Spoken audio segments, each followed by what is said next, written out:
see the signs? Get out. Get out. No ghost hunters allowed.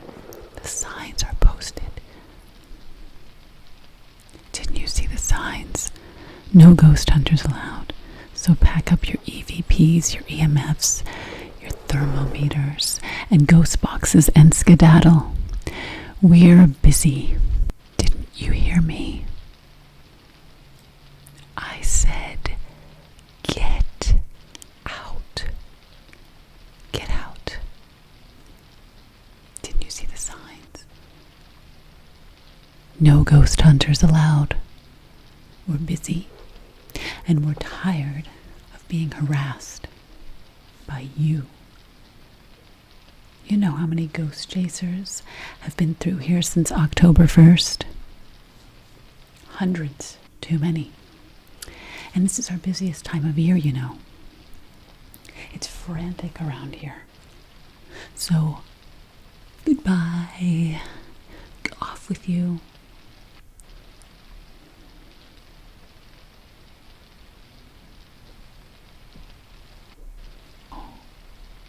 Oh, poor you.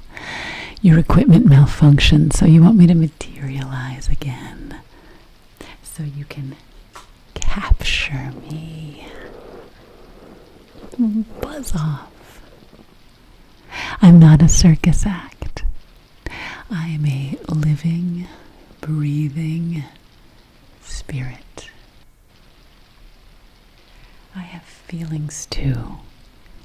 I have feelings too. Besides, what are you going to give me for my troubles if I perform like a dancing bear for you? That's what I thought. Ghost chasers. Ghost hunters. You're worse than paparazzi. Disturbing the peace of the spirits. I've got a few choice words for you. Don't worry, I got this one.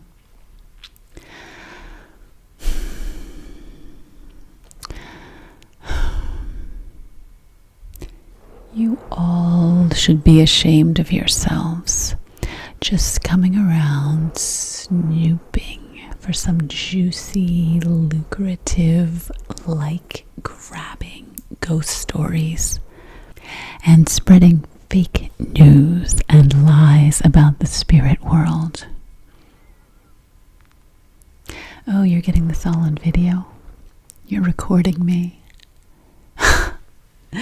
So you think I have more control over these devices than you do? Maybe I will just let you record me. Maybe I will let you, but only my voice, because you haven't made me a suitable offer for my time, energy, and efforts.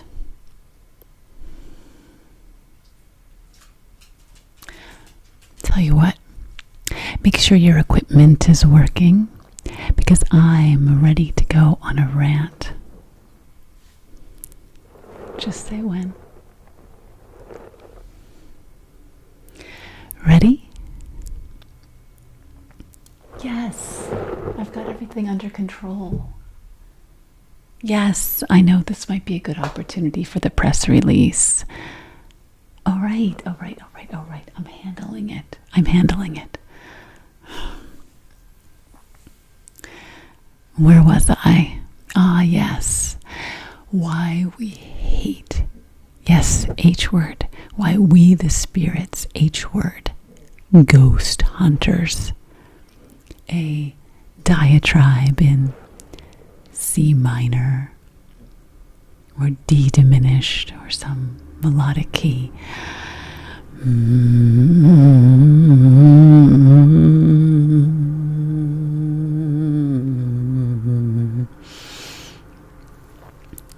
I was a lounge singer in the land of the living. I wouldn't give you that pleasure of singing for you. I'm just warming up my voice for my little speech to your kind. First, let's talk about your approach. Where do they find you, people? Where do you come from? I wasn't here to experience it. You know, the original ghost curious spiritualists from the past. But from what the others who've been around longer tell me, they were so much more elegant, graceful, poised, polite, well-mannered, and cultured. This generation of ghost hunters, even just that hideous word, it's so telling, though, that you've dubbed yourselves ghost hunters. Hunters. Ugh.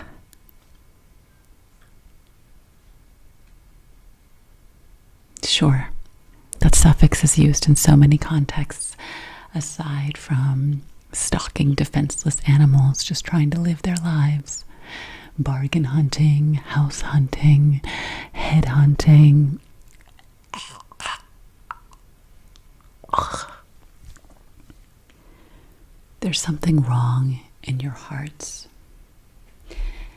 and your heads that you approach everything, the most sublime things in life, as a sport, a competition, a pursuit.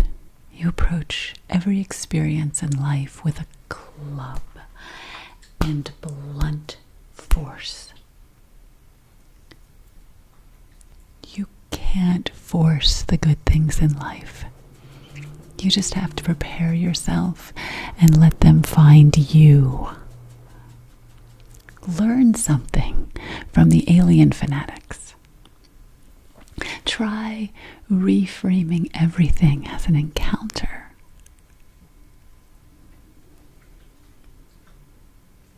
You can't, can you? Because you need to believe that you're the one who made it happen by your own skill and tools and technologies, not the forces of serendipity.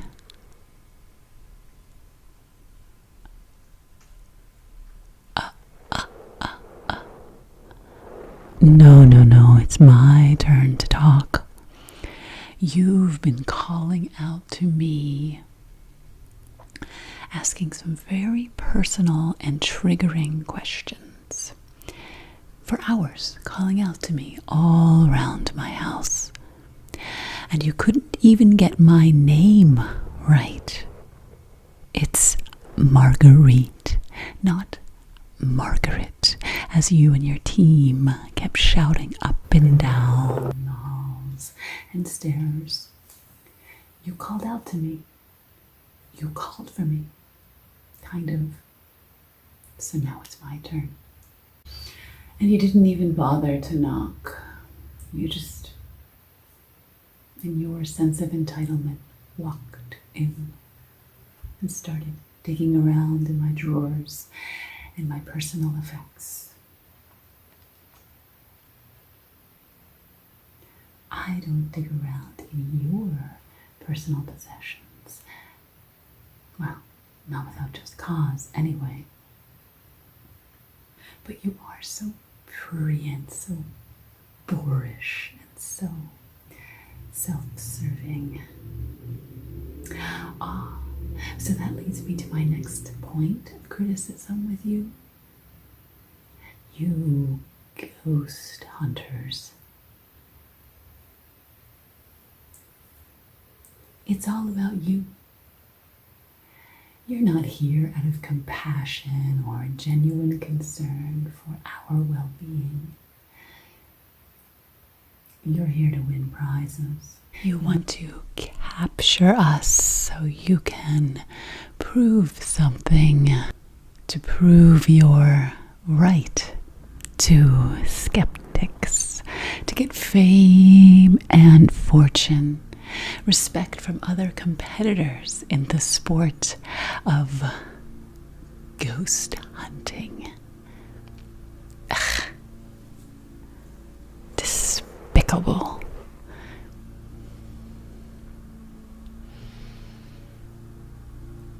I almost prefer the skeptics. At least they leave us alone. You know, you're messing with people's lives. You're upsetting the balance, forcing spirits to relive traumas without any real skills in dealing with PTSD or transitioning us or setting us free of torment. You just don't understand the lives of spirits, and especially why they would reveal themselves to you. Some of them, not all, are crying for help, and you just document it, upload it, and get off on it. Your ghost porn, that's what we call it. It's not even spirit porn, because you don't get what a spirit actually is, or what this existence is even all about. And you never do anything. You never offer your help. That's why there's so much hostility between your kind and mine. We can't trust you.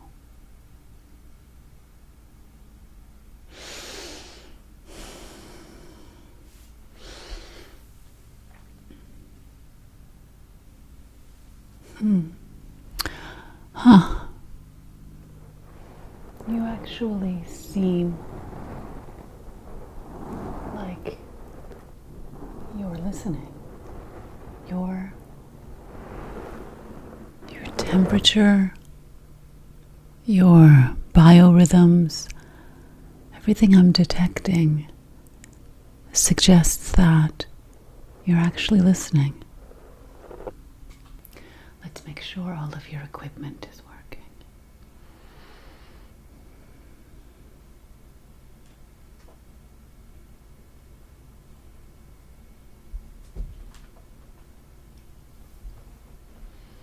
Have a seat. This is very important. This is a story you need to hear for the sake of all the spirits and one spirit in particular. That's my condition. You can record me and upload me, share me, like a captured specimen, on one condition: that you share Cecilia's story. It's a real scandal here in Spiritland. This is a tale of a very desperate spirit who reached out to one of you. Not even a ghost hunter. She reached out to just a spiritually sensitive young girl.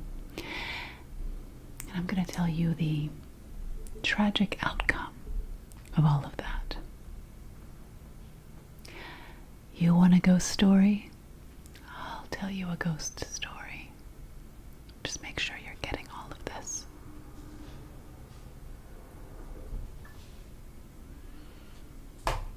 You know, some people get dealt a pretty rotten hand from the womb. And that definitely seems to be the case with this Miss Cecilia.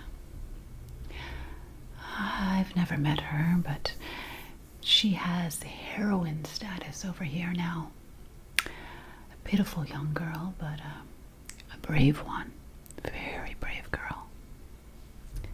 Let this be a lesson to you in what happens when you don't respond to the 911 calls from the spirits. Like many children in the early 1900s, Cecilia lost her parents to cholera and was sent to live with her auntie. Well, her auntie's husband saw her as nothing but a burden and a money-making opportunity ultimately. Cecilia was a petite, pretty little thing, so he sold her off to a lumber baron to be a housemaid, house servant in the family's mansion up on the hill. Cecilia thought that fortune had smiled on her when she arrived in that 16-bedroom mansion and was given a room all to herself on the 3rd floor. And some simple but elegant little eyelet tresses. And her own silver-backed hairbrush and hand mirror. The family worked her hard all hours of the day and night, but Celia was able to keep her spirits up, being surrounded by such sumptuous luxuries she'd only heard about in fairy tales. She ate well, she slept well.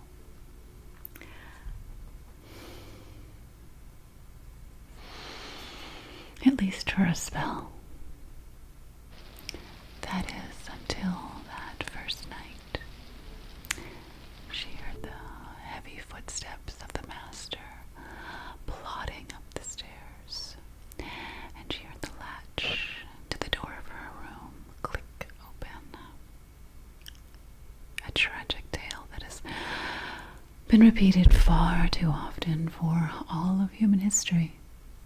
So, I don't need to say anything more about that. If there's one good thing that you, the living, are doing, it's Me Too. And you can add Cecilia's name to any of those petitions.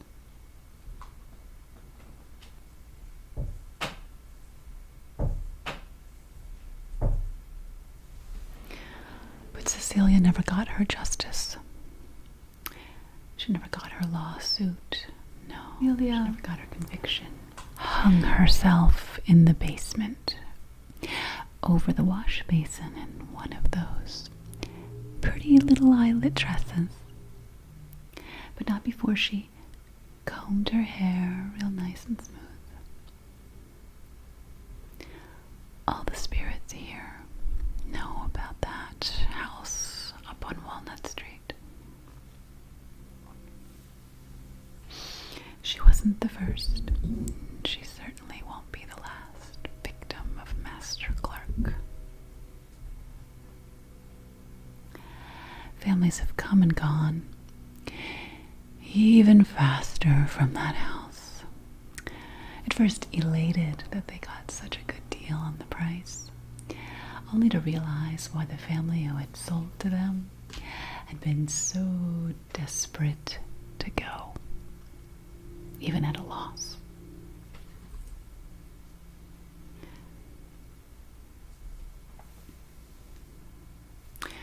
It's not just Cecilia who's killing the vibe, although she has a lot to do with it. It's mostly that tyrant, Master Clark. You see, Cecilia is a bold spirit, way ahead of her time. And for years, each time a new family moved in, she'd seek out the most empathic member and beg for their help. Fortunately for Cecilia, none of them had been receptive or sensitive enough to allow her to come through and materialize. Except a teenager, say about 15, who moved into that Clark mansion in the, late 80s, 90s. Cecilia was a cautious and judicious spirit, so she waited waited for an appropriate time when she and the teenager were alone, together in the basement. The young girl sensed it all ahead of time and tried to avoid it. But Cecilia compelled her down those old wooden steps in the middle of a February afternoon and showed herself.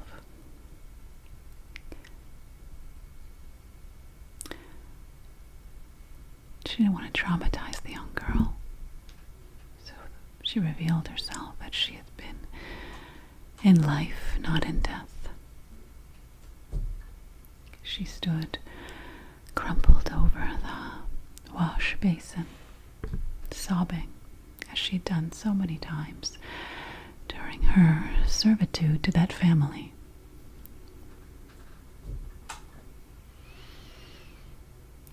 She waited for the young girl to see her, to sense her distress, and then she cried out, "Help me."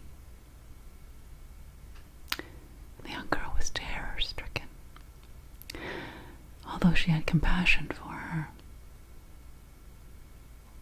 "The master is abusing me," Cecilia revealed, and the young girl, frozen for a few seconds, turned and ran up the stairs as soon as she regained control of her body. The young girl was overwhelmed by Cecilia's cry for help, though, and avoided her all the rest of her days in that house, telling no one of that incident until she was much older. Yet, she often lamented that she had done nothing to help Cecilia, except protest to her. "I can't do anything to help you. I'm just a girl."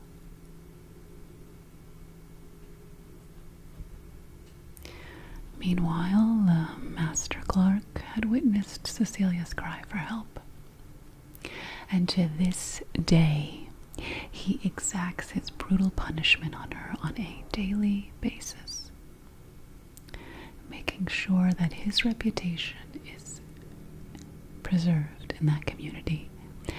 That man has many monuments to himself and his philanthropy, and he's made sure that was never sullied.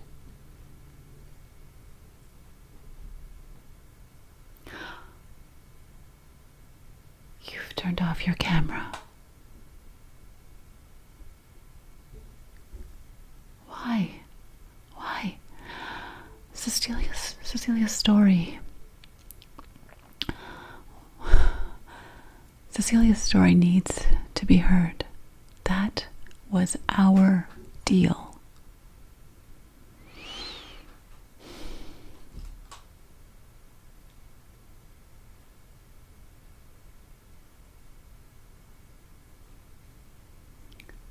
Because it felt like prying. Inappropriate. No. This is exactly the kind of ghost story you should be sharing.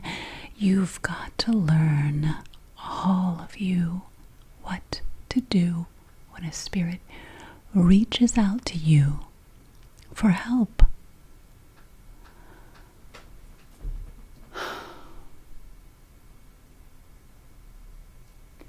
What about all those other recording devices? Okay, let's check. The ghost box, the Zoom recorder. None of those were on.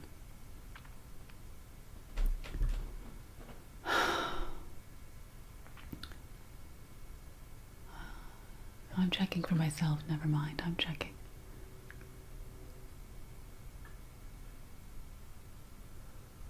So you have no record of this conversation. God damn it. I'm turning them back on.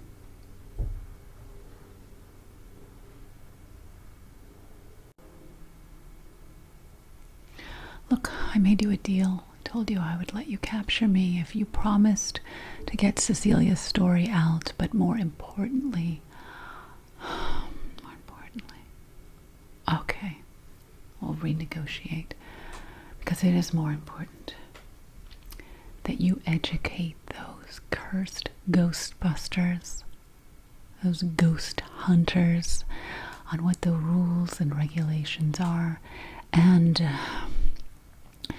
how spirit, whatever, should really be done.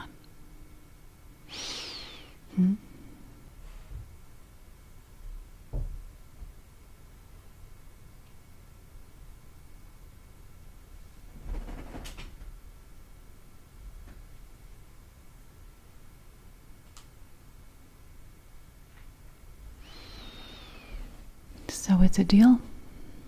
You want to shake on it? All right. Deal. I have ways of messing with your life, so you better keep your promise. Not for my sake, but for yours. Or you'll have the entire population of Spirit Land coming after you if you don't follow through. Believe me, you don't want that. You got it? Good. All right. First, we gotta talk about rebranding. A name change, at the very least. No more ghost hunting or chasing or capturing. Just nix the word ghost entirely. Spirit is what we prefer. Spectre is less acceptable, but way better than ghost. I'm no PR or branding expert, but maybe you want to try something like spirit supporter. That doesn't work because it totally obscures all the work we do to help the living. How about spirit sensitives or spirit friends or spirit allies?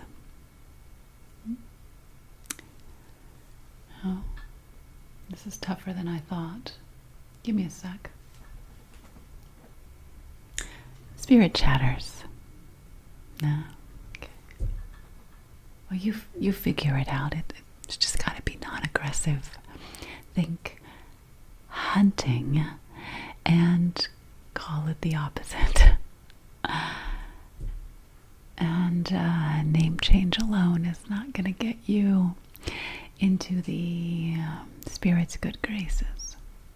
You got to show that you've really had a change of heart, that you're ready to be respectful and empathic towards the spirits.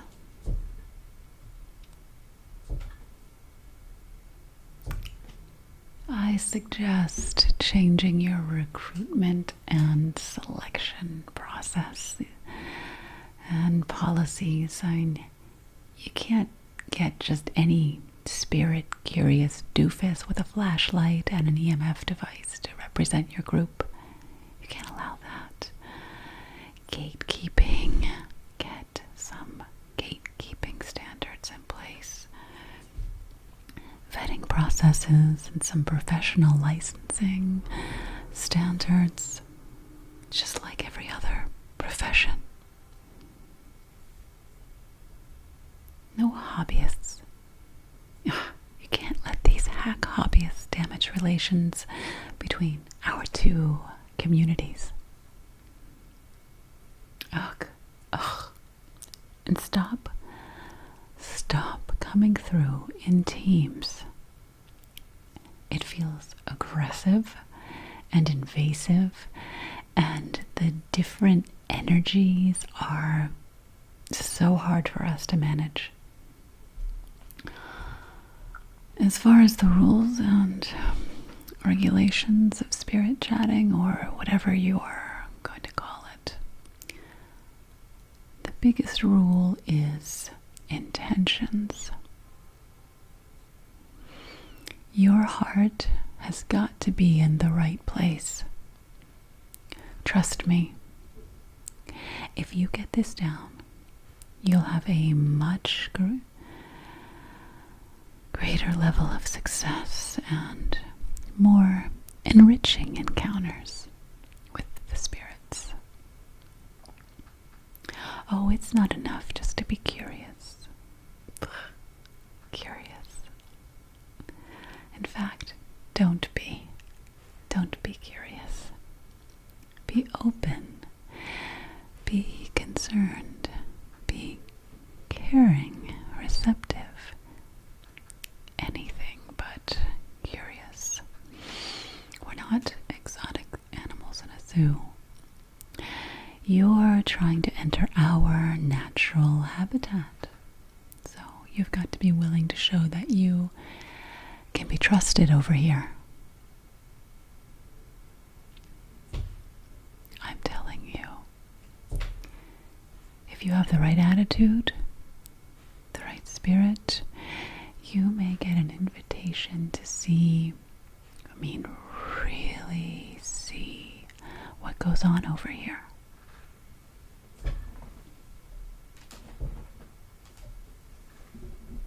What's the right spirit?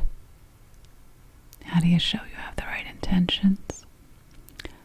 How do you access our habitat? Most of these ghost hunters think they have to travel to old, spooky houses or abandoned, insane asylums. Wrong. We're everywhere.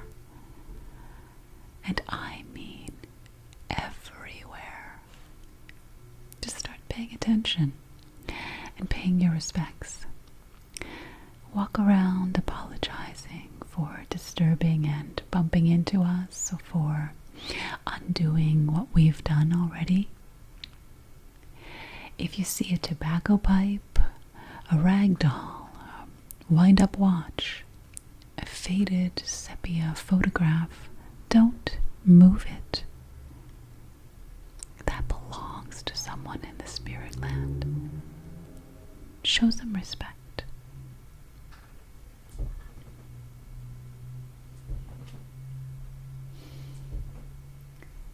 To talk to spirits, just choose a spot. Any spot. And sit quietly and listen.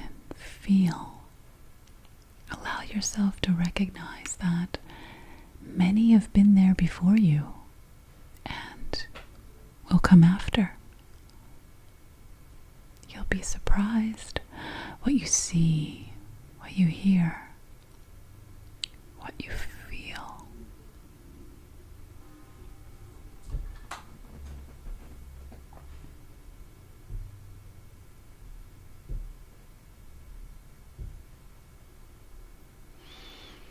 But you've got to be ready to help. And you've got to be ready to be helped. If you want to be a spirit friend extraordinaire, start by walking around, living your life in an ongoing conversation with the spirits. Start with your own house, your own car. Get quiet and still. Clear your mind and just start talking. First, say, I know I'm an inheritor of this house, car, office, whatever space, and I'm so grateful to you spirits for allowing me to come here. Compliments certainly don't hurt. Like, I love what you did with the place. I love the wallpaper in the dining room and the fixtures in the bathroom. You have great taste. Things like that. Just strike up a normal conversation. Ask them how they're doing each day, what they're planning, and then tell them what you're going to do, what you're planning for the day. They already know, but small talk is really important in building rapport. But whatever you do, don't burden them with your problems or make it all about you. Just an occasional request for some life advice is good, at least until you're on really solid terms.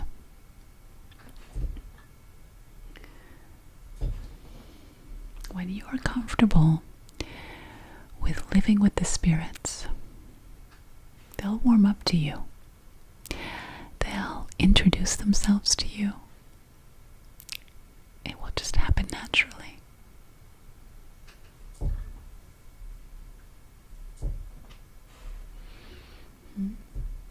What's that? What materials and equipment do you need? It depends on what you're asking. If you're asking about ghost hunting and capturing us like we're Bigfoot or the Loch Ness Monster, then, well, I'm not going to answer that. This isn't about proving something. It's about inter-realm relations. If this ghost hunting thing gets any more intense, there could be a full-blown conflict. I need you to get the message out about that.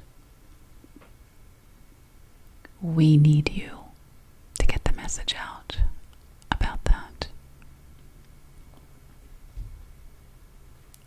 If what you're asking is what materials and equipment you need to have good relationships with spirits, you just need to have an open, kind heart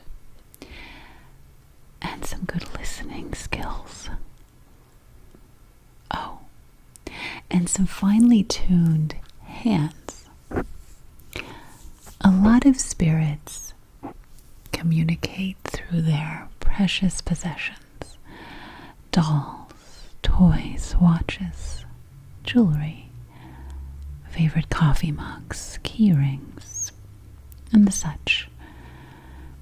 Learn how to read objects just by touching them with your hands, but really your heart. How do you help spirits like Cecilia?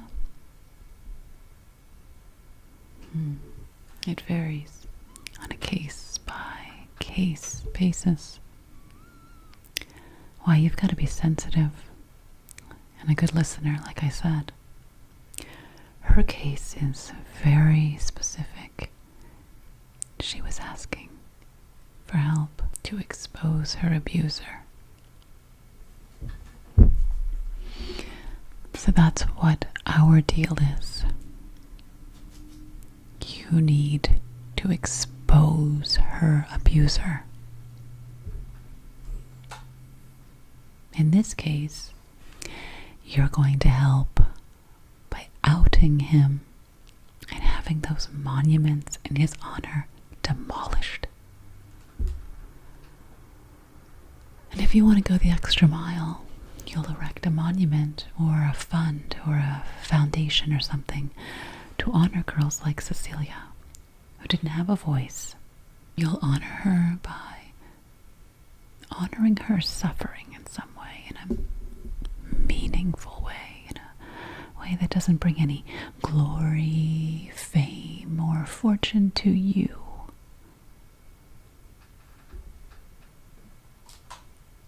Sorry. Yes, I'm still talking to the ghost hunter. No, I didn't say that.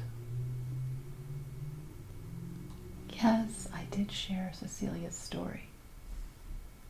No, I didn't forget. I didn't forget, okay?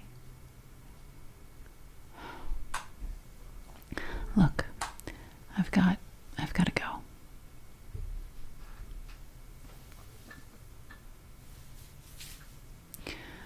I've got something really important I've got to do. But you got all that, right? You got all that?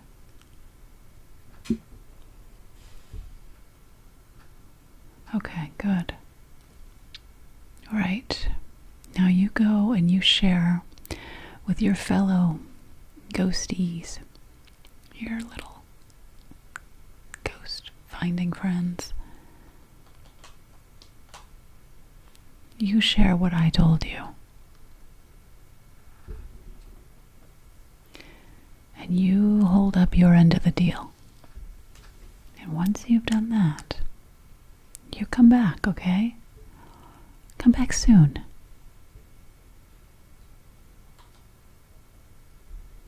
And we'll chat some more.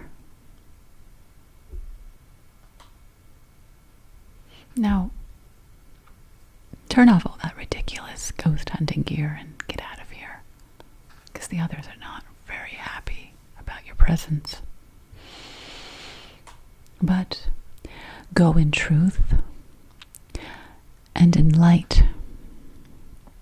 Share what you've learned today with all those who are lost, confused, misguided. We'll be checking up on you. And don't forget what you promised. Don't forget. You promised to help Cecilia. I heard you the first time. Don't start without me. I'm coming. You're sure you got all that?